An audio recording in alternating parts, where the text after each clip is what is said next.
bonjour. Vous êtes intervenu dans le cadre de la session Art sacré et religion qui a lieu chaque année pour les guides conférenciers et interprètes.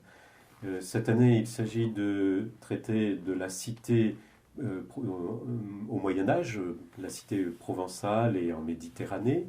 Et vous êtes intervenu plus particulièrement pour les cités comtales et en tant que, j'allais dire, spécialiste sur la cité de Forcalquier. C'est donc d'abord parce que vous habitez vous-même Forcalquier. C'est parce que j'habite Forcalquier et que je m'intéresse depuis toujours à l'histoire locale. Oui. Et que depuis, à force de lire des livres, de me plonger dans les archives, et puis d'avoir joué étant gosse dans les caves et les souterrains de la vieille ville, que je me suis intéressé à l'histoire de Forcalquier. Et donc, on dit de Forcalquier que c'est une cité comtale. Et qu'est-ce que c'est que cette cité comtale, ou quelle est la particularité d'une cité comtale ou de Forcalquier en particulier? Alors, Forcalquier, c'est la capitale d'un comté donc, qui est un État, même si le sein d'État n'est pas le même à l'époque, un État indépendant, qui a ses lois, sa monnaie, ses souverains, etc. Et il y a d'autres types de cités comtales, parce que il est difficile de comparer, par exemple, Forcalquier avec Toulouse, avec Barcelone, avec d'autres villes. Alors, on peut prendre un sens très général et qualifier de cité comtale, comme certains le font, toute ville, toute agglomération faisant partie d'un comté. Oui. Mais, en l'occurrence, il vaut mieux quand même que ce comté soit basé sur une capitale et en porte le nom, comme le comté de Foix, le comté de Toulouse, le comté de Barcelone. Et c'est le cas du comté de Forcalquier. Et ça s'est fait à quelle époque exactement, cette détermination d'un comté comme par exemple celui de Forcalquier? Alors, en l'occurrence, il y a eu au départ des comtes de Provence, ou plutôt des comtes en Provence, où tout le monde, tous les gens qui avaient un peu de droit sur quelque part en Provence, se disaient comte de Provence, comtesse de Provence, marquis de Provence, ou les deux à la fois.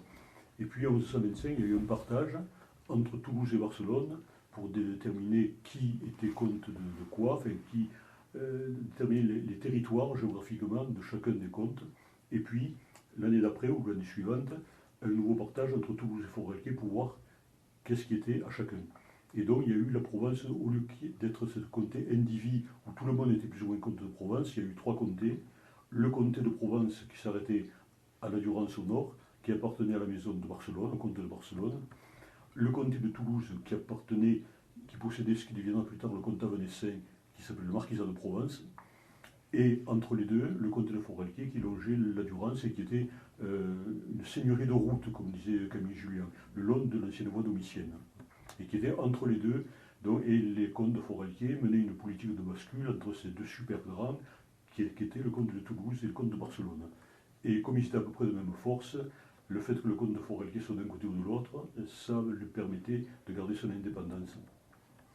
Et Forcalquier était pourtant une ville épiscopale, et ce n'est pas une cité épiscopale. Non. Expliquez-nous. Alors, c'est une histoire assez unique. La ville épiscopale, c'est des Sisterons, qui était l'ancienne cité romaine. Forcalquier n'avait pas rang de cité, donc ce n'était pas un évêché.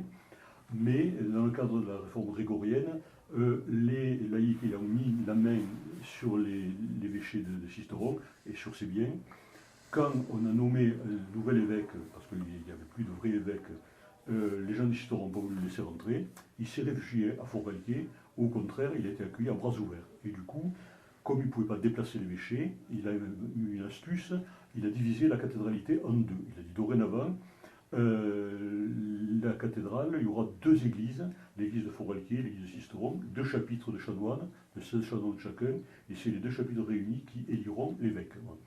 Mais en pratique, au début, l'évêque réside à Forcalquier, et ensuite, comme les Sisteronais veulent le récupérer, il a un château entre les deux, à Lurs, et le plus souvent, il réside au château de Lurs, comme ça, les deux sont renvoyés dos à dos. Alors, à propos de château, bien sûr, il y a un château, en tout cas, il y avait un château à Forcalquier. Il semble que la géographie de cette ville a beaucoup compté. Entre autres, il y a aussi des particularités géologiques. Alors, il y a des particularités géologiques qui font qu'à Forcalquier, le château, il était au sommet d'une butte, un endroit perché. mais on pouvait avoir l'eau au château, parce qu'il y avait une source qui remontait, une espèce de cheminée de fée, une source qui coule encore d'ailleurs, et qui a donné son nom à la ville, Font Calquier, la source du rocher. Et donc c'était important puisque à l'époque, pour prendre une ville, on venait l'été, on faisait le siège, on attendait que les gens aient soif. Et soif ou soit une dysenterie, et là ils se rendaient.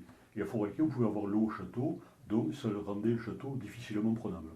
Alors, il y a d'autres phénomènes qui ont joué, le côté notamment entre haut et bas pays, enfin, il y a eu plusieurs causes, mais ça c'est un des éléments qui font que cette ville qui était pas du tout une des plus grandes villes du comté, elle avait, le comte de Font-Calquier avait dans ses possessions, dans ses dépendances, Gap, Embrun, Apt, Sisteron, etc., des villes beaucoup plus riches et plus importantes que lui, mais c'était quand même, Font-Calquier c'est la capitale parce qu'il y avait ce château.